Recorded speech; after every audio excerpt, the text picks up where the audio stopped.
نروح بقى لأول سؤال. ربنا سبحانه وتعالى خلقنا ليه؟ ولو ربنا سبحانه وتعالى خلقنا عشان نعبده، هو أكيد مش محتاج العبادة بتاعتنا. طيب أستأذنك، اديني كل تركيزك الكام دقيقة اللي جايين دول. لما تتأمل في آيات ربنا سبحانه وتعالى العظيمة اللي ظاهرة لينا في كل شيء في الكون من الذرة للمجرة، آيات بعد العلم الحديث بقت بالنسبة لينا زي المعجزات بالظبط أيام الأنبياء. في 3 خواطر لازم يجوا على بالك.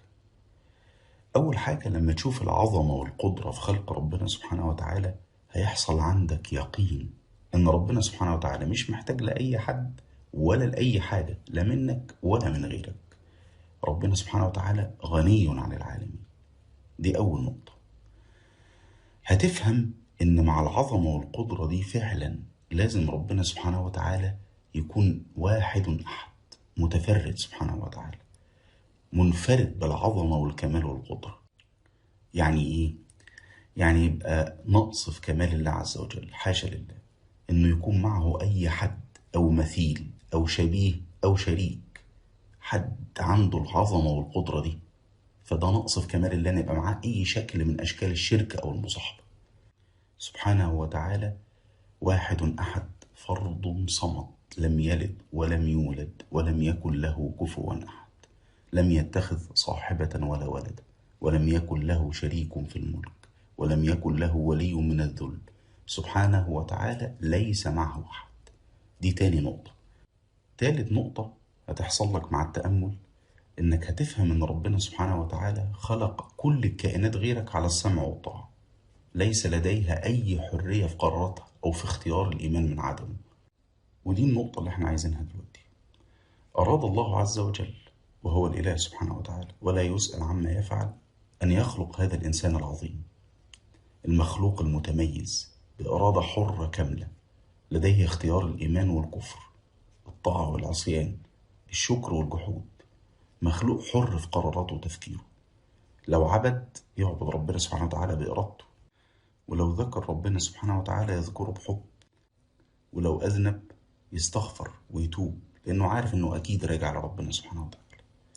ربنا سبحانه وتعالى خلق الإنسان للعبادة ولمعرفة صفات الله عز وجل، ولكن بالاختيار. وطبعا الحرية تقتضي المسؤولية، ده مبدأ محدش هيختلف عليه.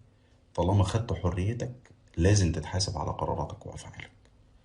سامع أنا سؤالك اللي جاي على طول، طب ربنا خلقنا ليه وهو يعلم إن في ناس مش هتعبده أو ناس هتدخل النار؟ ربنا سبحانه وتعالى لما خلق بني آدم خلقهم كلهم باختيار وحرية كاملة. يعني إيه؟ يعني كلهم عندهم نفس الفرصة لدخول الجنة، وكلهم ليهم مكان كامل في الجنة أو مكان في النار، الاختيار ليك. لكن علم ربنا سبحانه وتعالى باللي هيعمله بني آدم وإن في ناس مش هتعبده، ده مش معناه إن ربنا جبرهم على الطريق ده. ربنا سبحانه وتعالى علم هيعملوا إيه بكمال علمه، بس ما جبرهمش على أعمالهم وأفعالهم، هم اختاروها بكامل حريتهم. وقبل ما نكمل عايز أقرب لك المعنى ده شوية. هو إزاي حد ممكن يتخيل إن خلق السماوات والأرض والكون ده كله مستني بكرة عشان يعرف إيه اللي هيحصل زيه زي باقي الخلق؟ معقولة حد يكون متصور إن خلق الكون والزمان والمكان وصاحب العظمة والقدرة دي كلها مستني المستقبل زينا عشان يعرفه؟ أكيد بالنسبة لربنا سبحانه وتعالى الماضي والحاضر والمستقبل في علمه سواء. وبرضه عشان أقرب لك المعنى شوية، بص معايا على المثل ده ولله المثل الأعلى. في مكان ما في الكون نتيجة البعد السحيق بيننا وبينه اللي هو مليارات السنين الضوئية، لو حد واقف عليه دلوقتي هيشوف الصورة اللي جاياله من على الأرض عصر الديناصورات. طبعا احنا مش في عصر الديناصورات، بس دي الصورة اللي هتبقى لسه واصلة عنده دلوقتي رغم ان مر آلاف السنين على الموضوع ده. زي الآية فلا أقسم بمواقع النجوم، اللي انت شايفه في السماء دلوقتي دي صورة النجم لما كان في المكان ده. هو مش موجود خلاص، في مستقبل تاني انت مش شايفه، فاللي هو حاضر بالنسبة لينا دلوقتي ماضي في حتة تانية في الفضاء. ده بس تقريب للمسألة ولله المثل الأعلى. فالماضي والحاضر والمستقبل كلهم في علم الله سواء. وده معنى الآيات اللي بتتكلم عن يوم القيامة وكلها في الماضي، زي أتى أمر الله فلا تستعجلوه، هو أتى في علم الله، حاشاه سبحانه وتعالى إنه يكون لسه هيعرفه. لكن علم ربنا باللي هيحصل مش معناه الجبر أو الفرض على الخلق. كل الخلق عندهم نفس الفرص المتساوية، إنما العلم من كمال صفات الله عز وجل. ومن عدل ربنا سبحانه وتعالى إنه ما يحاسبش الناس دي بما يعلم. عشان كده ربنا سبحانه وتعالى عمل لهم الاختبار، عشان ما يكونش في حد عنده حجة على ربنا سبحانه وتعالى. لأن من غير الاختبار ده كان الإنسان اللي هيدخل النار هيقول: يا رب أنا دخلت النار ليه؟ أنا لو كنت أخدت فرصة كنت عبدتك وما كفرتش بيك، ولا عبدت الأصنام ولا الشيطان. فكان لازم الاختبار ده. ولو كان ربنا سبحانه وتعالى هيحاسب العباد بعلمه، ما كانش ربنا سبحانه وتعالى أقام لهم يوم للحساب.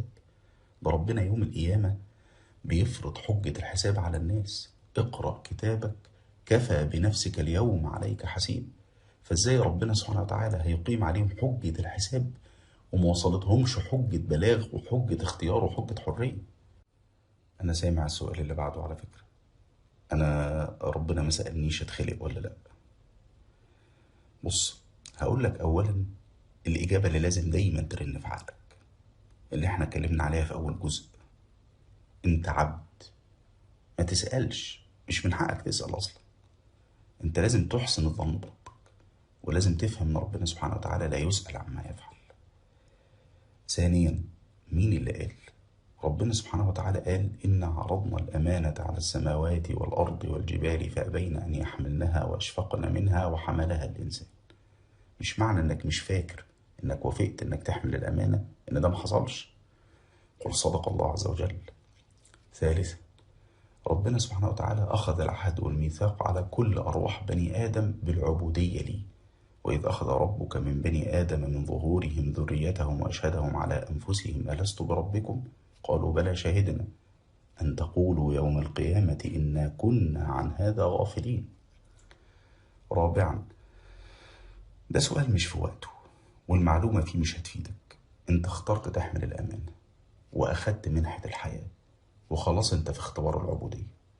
واللي يهمك انك لازم تفهم ان ربنا سبحانه وتعالى خلقك بالإبداع ده لغاية، ولازم تدور عليها وتفهمها. وعلى قدر حسن ظنك في ربنا، على قدر ما ربنا هيهديك للإيمان والعلم. وخلق الله آدم